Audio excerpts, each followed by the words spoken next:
Bueno, bienvenidos. Es la idea presentarles una breve reseña del trabajo que se ha venido desarrollando desde el Jardín Botánico de la Universidad Tecnológica de Pereira en el proceso de conservación de especies de la familia Magnoliaceae, que es una especie prioritaria a nivel mundial para su conservación, dado que es uno de los taxones basales de las plantas angiospermas o con flores que existen. Este es el grupo de trabajo con el cual se hizo el desarrollo y vemos el primer ejemplar de Magnolia burraoensis. Primero que todo, el Jardín Botánico de la Universidad Tecnológica de Pereira es un espacio vinculado a la Vicerrectoría Administrativa en el cual desarrollamos procesos de conservación como es consagrado por la Ley 299 de 1993, perdón, de 1996. Tenemos una estructura administrativa, tenemos una visión y una misión. La misión del Jardín Botánico es contribuir a la conservación de la biodiversidad del bosque andino mediante la investigación, el manejo de su área de conservación, un banco de germoplasma y generar y difundir el conocimiento que se genera mediante este conocimiento y valoración que hacemos de la diversidad biológica del bosque andino. No todo es importante para el jardín botánico. En nuestro caso tenemos unas prioridades de colecta, o sea, de lo que va a ingresar a la colección viva, que obedecen no a criterios personales, sino a criterios ya establecidos por la UICN y otras instituciones a nivel mundial como la BGCI también, que ya han hecho unos trabajos de evaluación y tienen unas prioridades a nivel mundial como son magnolias, samias, orquídeas, y ya a nivel Colombia las crisobalanáceas, podocarpáceas, entre otros grupos, pues a nivel de familia estamos hablando, que son importantes, muchas porque son muy primitivas, otras porque su desaparición es supremamente rápida. Recuerden que no solamente una especie desaparece por sobreexplotación, sino que si su ecosistema se acaba, la especie también desaparece. Entonces no es solamente la presión sobre una especie, sino sobre un ecosistema que puede influir en este caso. Un ejemplo puntual es el Bertholletia excelsa, la nuez de Brasil, el cual solamente se desarrolla y fructifica en presencia de un bosque bien avanzado, ya que el polinizador es muy puntual y si no tiene un ecosistema de bosque bien avanzado, no se va a presentar. Algo similar se presenta con las magnolias. Dentro de las colecciones botánicas que tenemos, contamos con lo que es propio de bosque andino, las aráceas, las arecáceas, tenemos una colección de bambúes. Estos son exóticos, pero pues presentan una alta relevancia dado que es de uso tradicional. Recuerden la construcción en Guado y en Baré que es típica de la región cafetera, entonces por su valor la tenemos ahí incluida. Lo que son las costáceas o gingiberales, fagáceas, juglandáceas, lauráceas, las magnolias, las meliáceas, la familia del cedro, orquídeas y samias. Esta información, como corresponde a todo jardín botánico, debe estar sistematizada. Esto es lo que diferencia un jardín botánico de cualquier otra área de conservación. Lo que está se sabe dónde está, de dónde proviene, qué es y cuál es su importancia de estar en esta colección. En nuestro caso teníamos una base de datos que es la BG Recorder. Es una base de datos bastante completa, pero tiene una pequeña dificultad en que su motor es Access y Access es muy poco amistoso para los que no somos duchos en sistemas. Entonces se realizó la migración al Darwin Core, que es una base con motor Excel, es muy sencilla, muy rápida. Pasamos de 15 a 30 minutos con un registro de una accesión a minuto, minuto y medio en el mismo proceso en esta otra base de datos. Y en esta tenemos actualmente un registro de 612 especies y de estas cerca del 30% son especies que están en alguna categoría de amenaza a nivel nacional o internacional. Esto nos ha convertido en uno de los jardines botánicos primero más organizados del país y segundo tenemos una muy buena reputación dado que reputación como reproductores de material nativo, dado que ha sido una de las banderas del programa de conservación, no solamente saber dónde están, qué tenemos, sino traerlo y saber cómo lo reproducimos. Estamos en un grupo de investigaciones que es el de agroecosistemas tropicales.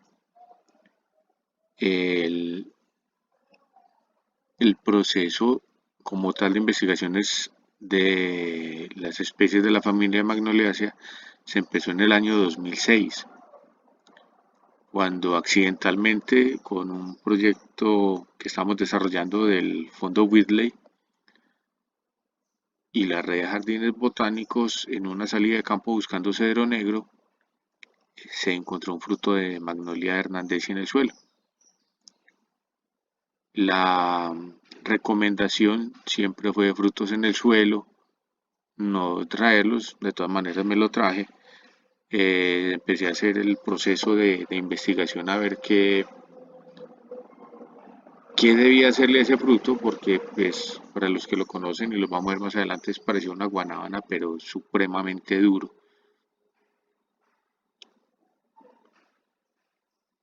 Había que hacerle dehiscencia, entonces se dejó al sol. Cuando empezó a hacer dehiscencia, se abrió haciéndole palanca a la cáscara y sacamos las semillas. Buscando, se consultó a Jardín Botánico de Tuluá, que tenía algo de experiencia y lo mismo me decía, no, si estaba en el suelo ya no sirve. Igual se hizo el proceso, se despulpó y empezó el proceso de germinación a los 60 días. Producto de ese proceso de una fruta que no generaba ninguna expectativa, se empezó la colección de magnolias del Jardín Botánico. Ese año, accidentalmente, se inició por parte de la BGCI, que es la Botanical Garden Conservation International, una campaña, por decirlo así, en pro de la conservación de las magnolias y contactaron a la red de jardines botánicos del país para ver quién estaba trabajando con este grupo taxonómico. Resulta que estábamos trabajando el Jardín Botánico de Medellín y nosotros y logramos conseguir algo de financiación con ellos precisamente para este proceso. Se desarrollaron varias salidas de campo por todo el departamento. Básicamente teníamos reporte de tres especies que eran Magnolia hernandezi y el molinillo, Magnolia gilbertoi, que fue encontrada y publicada en la ciencia en la cuenca del río San Juan, dedicada a Gilberto Maecha, y el Magnolia wolfi, que fue descubierta en el proyecto Andes por el señor Jan Wolf. Esta persona también ha tenido a través de Magnolia Society una colaboración directa, inclusive actualmente cuando viene a Colombia, él es profesor jubilado de la Universidad de Ámsterdam, viene y nos da vueltica a ver cómo va el proceso de salvamento de su especie. Él le tiene mucho cariño a esta especie.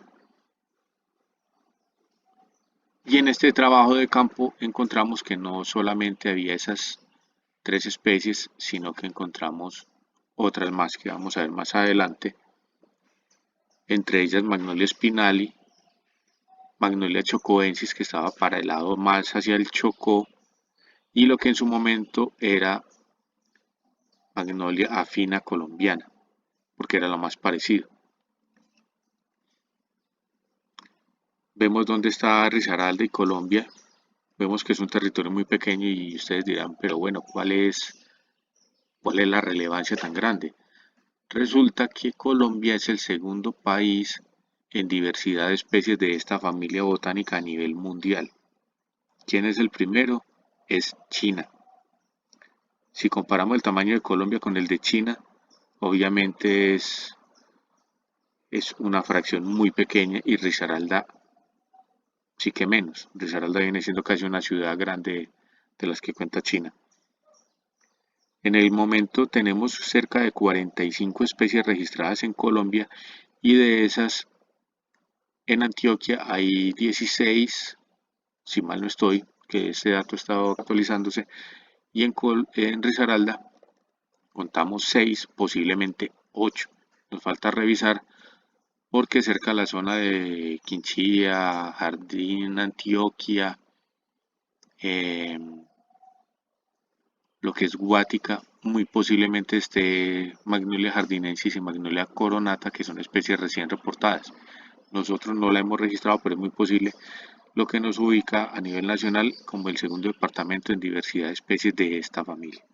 Entonces eso nos vuelve más que una potencialidad, casi en una obligación de conservar esta familia.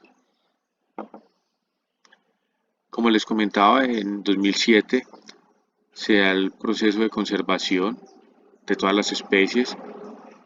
En el 2008 el señor Jan Wolf nos hace una visita porque él quiere saber en qué va el proceso. Resulta que Magnolia wolfi es una especie muy importante. Al momento se tenía a nivel mundial que había 3 árboles adultos en el mundo y efectivamente es una especie endémica de Risaralda. Se tienen 2 grupitos poblacionales con cerca de 11 individuos adultos, nada más, no se ha registrado en ninguna otra parte del país, con alta presión porque todo el bosque donde estaba desaparecido estaba rodeado de cultivos de café prácticamente y la iniciativa propia de las personas que lo quieren conservar. Con este trabajo nos dimos cuenta que ha mejorado un poquito, pero igual los indicadores no son buenos. Y este trabajo se continuó con el proyecto de apoyo que nos dio la BGCI para la conservación de 5 especies de magnolias en Risaralda, que es uno de los proyectos más ambiciosos que hemos desarrollado en conservación y cuyos resultados fueron compartidos con Jardín Botánico de Medellín, de Quindío y el de nosotros para la ejecución, ya que éramos los abanderados en su momento de este proceso, entonces lo lógico era trabajar en conjunto, dado que pertenecemos a la misma red de jardines. Aquí vemos un poco de detalle, lo que les comentaba ahora, en la parte inferior izquierda está un fruto de Magnolia hernandezi. Vemos un lapicero de referencia, es un fruto grande, cerca de 150 a 273 semillas dio el máximo. La corteza es supremamente dura y a la derecha, en la parte superior, vemos una flor de Magnolia wolfi. Es un árbol de casi 25 metros de altura, entonces fue lo mejor que se puede hacer en su momento.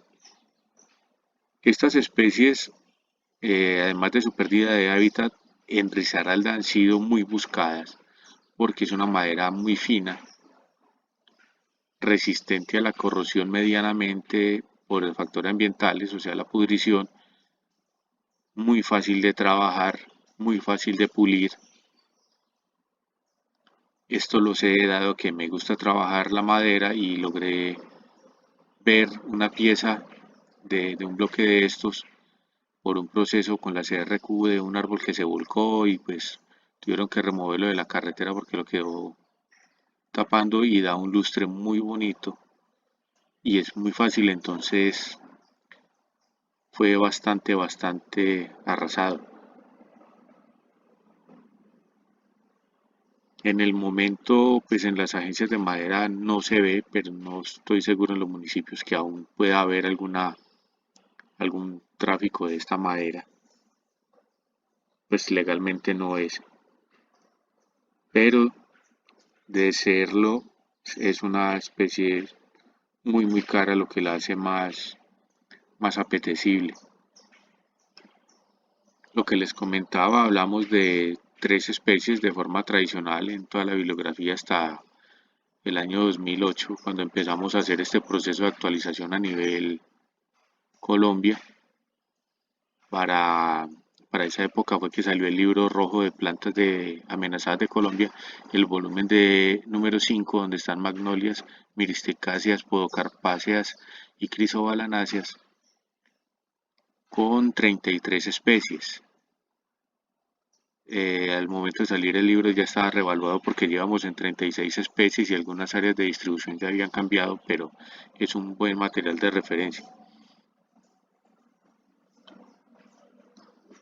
Se encontró, como les decía, Magnolia chocoensis.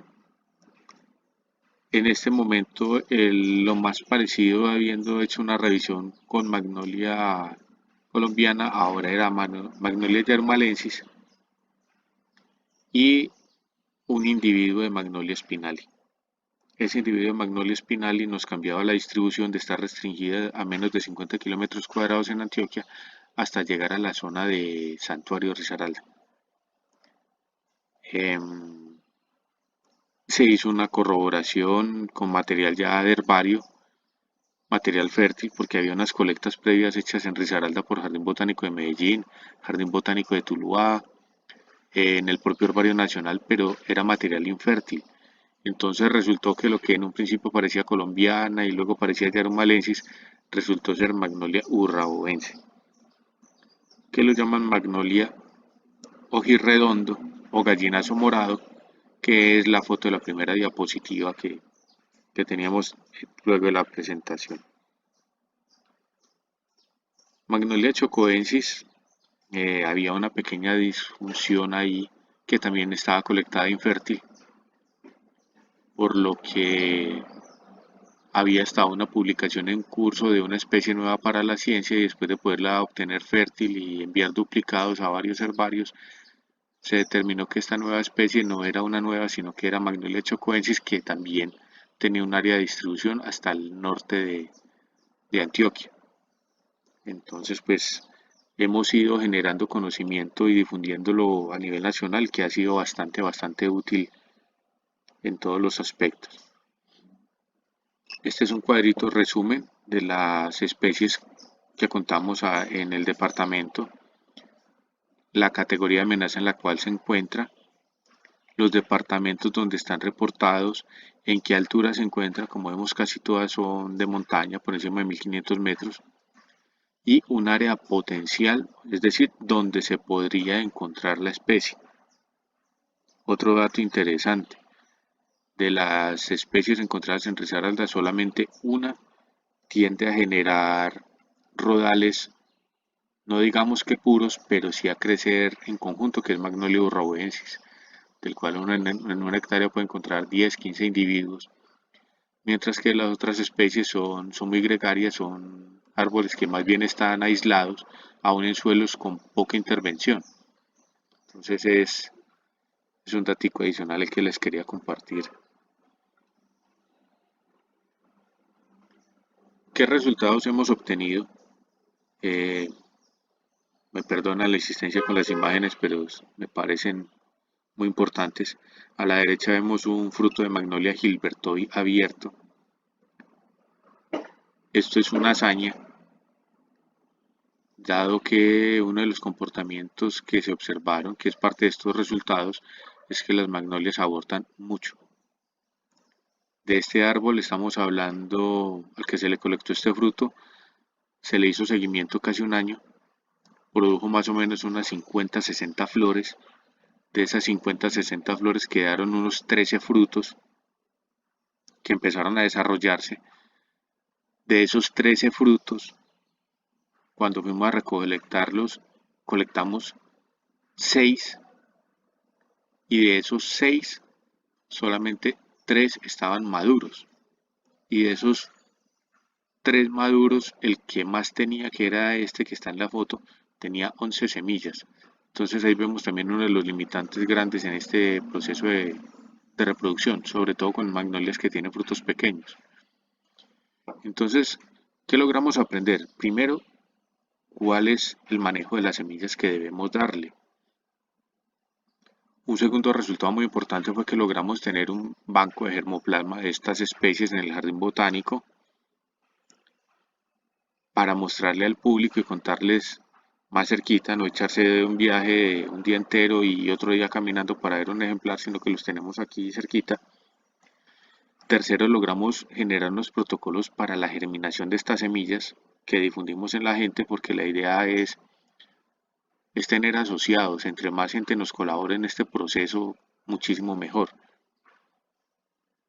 Se desarrolló una campaña educativa con las comunidades que estaban cerquita a los sitios de colecta, porque muchos están interesados, pero otros ni siquiera tienen conocimiento. Lo único que de pronto tienen de referencia es el uso del molinillo para hacer molinillos de chocolatera, que aún se usa increíblemente, pero no sabían más de esto ni nada. Entonces fue mucha la información que les dimos. Y de las plántulas que se obtuvieron, la mayoría se entregó a estas comunidades para que se hicieran trabajos de repoblamiento en sus zonas de origen. Adicionalmente, algunos de estos sitios se hizo un seguimiento estadístico para mirar cómo la cantidad de luz solar afecta el desarrollo de estos individuos en campo. Entonces aquí tenemos, todas las especies tienen un ciclo similar, 60 días de germinación. Generalmente está entre el 10 y el 30%. Muchas de estas especies presentan problema de embriogénesis, o sea, además de los abortos, las semillas pueden verse perfectas como la de la foto, arilo rojo, maduro, testa negra, dura, consistente, pero no tener embrión. Entonces, es otro limitante grande. ¿Qué tratamos de hacer? Un sistema fácil que la gente pudiera reproducir en sus casas con lo que tuviera a mano. Entonces, lo que se encontró es que un baño en vinagre, que es ácido acético, casi todos tenemos vinagre en la casa, con varios ensayos que se hicieron se obtuvo que de 10 a 15 minutos de inmersión de las semillas en este ácido, sin jugar, se pasan a germinador y esto les mejora muchísimo la germinación de forma natural, y es un experimento pues que cualquiera puede hacer, y eso es lo que se le explicó a la gente. Entonces ahí les paso el datico. A la derecha podemos ver dos frutos de Magnolia hernandezi y abajo unos frutos de Magnolia gilbertoi. Pueden comparar la especie y la cantidad de semillas es totalmente distinta. En estos procesos logramos reproducir de tres especies. De Magnolia chocoensis no logramos conseguir frutos buenos. De Burraoensis se trajeron unas plántulas, y de Magnolia eh, spinali fue una catástrofe que más adelante les comento. Esta fue la cantidad de material que se reprodujo, 2.149 individuos, y de esta cantidad la mayoría se entregaron a comunidades, y una pequeña cantidad de 5 a 10 individuos por padrón, por sitio de colecta, se dejó para ser parte de la colección biológica. Y muy importante, ejemplares de estos árboles ya de 40 centímetros se enviaron a otros jardines botánicos con condiciones similares donde se pudieran reproducir para que ellos tuvieran representatividad ecológica. Entonces enviamos a Quindío, al Jardín Botánico de Caldas, Bogotá, Medellín, Ibagué, y son árboles que se han comportado muy bien, y entonces hemos logrado dispersar también este conocimiento y material genético a sitios donde son bien valorados y van a servir de material educativo para la comunidad. Como les comentaba, sacamos ilustraciones científicas de las especies que no están reportadas para Risaralda. Esto es muy importante para una publicación, dado que estos datos son los que permiten a otros investigadores revisar y no reproducir ni duplicar trabajo. Y aquí tenemos un listadito de lo que tenemos en la colección biológica del Jardín Botánico. En el listado ustedes dirán, pero Magnolia grandiflora no es de Colombia. Sí, no es de Colombia, pero es muy usado en arborización urbana, entonces es importante tenerlo aquí dentro de la colección como material de referencia. Vemos que tenemos también Magnolia champaca, que es una especie asiática. Este fue un funcionario del Jardín Botánico de China, del sur de China, que estuvo en Medellín, trajo unas semillitas, ellos reprodujeron y nos enviaron un ejemplar, el cual se tiene dentro del área también como parte de esta colección biológica. En la foto vemos un Magnolia polipsófila, que tenemos la duda si se desarrollaría aquí porque es una especie del alto de ventana, es mucho más frío, más alto y va supremamente bien. Lo raro fue que formó hojas alargadas en vez de redondeadas, que es las que forma en su ecosistema nativo. Esperemos a ver cómo sigue el proceso de ontogénesis.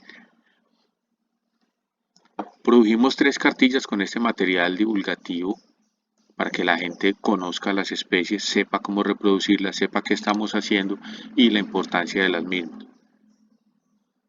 Como les comentaba, ejemplos de reintroducción. eh, Teníamos la hipótesis de que siendo una especie tan primitiva necesitaría mucho la sombra inicial. La sorpresa fue que no, se desarrolla muy bien a plena exposición, después de que tenga 30-40 centímetros. A la derecha vemos, en ese momento tenía 2 años y el árbol estaba más o menos de 5 o 6 metros de altura, Magnolia Hernandez en la zona de santuario, y como ven el área pues está despejado totalmente. Entonces es un dato importante. En viveros es totalmente exiófito, pero cuando se saca a campo es heliófilo total. Vemos el ejemplo, se hicieron 3 bloques de 15 individuos para poder hacer este seguimiento y muy importante, además del proceso con Magnolia, no se ha dejado el resto, sino que en estas salidas de campo se logró traer Samia montana, Yolombó, Comino crespo, Papelillo, entre otras especies. Con Samia montana no voy a entrar en polémica porque estamos todavía en discusión si es una o 3 especies de montaña, pero se tiene ya en la colección biológica. Eh, lo que les comentaba, el único de Magnolia spinali lo cortaron, no sabemos si fue por la visita que se hizo, pero quedó reducido a carbón. No alcanzamos a hacerle ni siquiera la toma de muestras de reproducción, solamente quedó la muestra de herbario, pero está el registro de que estuvo aquí en Risaralda. Vemos en la parte inferior izquierda los frutos de Magnolia wolfi y a la derecha una florecita de Magnolia chocoensis. Con esta fue que pudimos generar el proceso. Esa es amarillita, lo que ven café fue por el proceso de prensado que la, la apretó un poquito, entonces le generó esas manchitas. Como conclusiones tenemos pues que tenemos más especies de las que inicialmente se había encontrado y se debe continuar con el proceso porque como les decía, muy posiblemente tenemos otras 2 especies y hasta posiblemente alguna nueva para la ciencia, nos falta andar todavía bastante. El apoyo de BGCI fue fundamental en este proceso de conservación de magnolias. Eh, y son especies que necesitan bastante cuidado, pero no son imposibles de recuperar.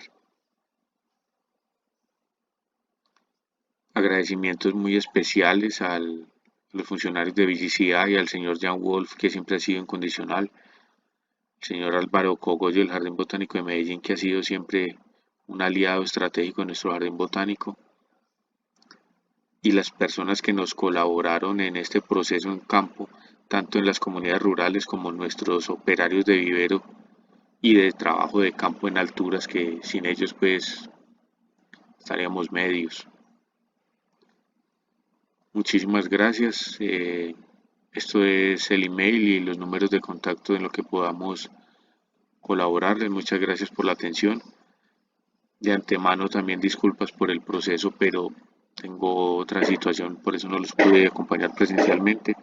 Cualquier duda, cualquier inquietud, estaremos pendientes por el contacto de email para responderlas. Muchísimas gracias.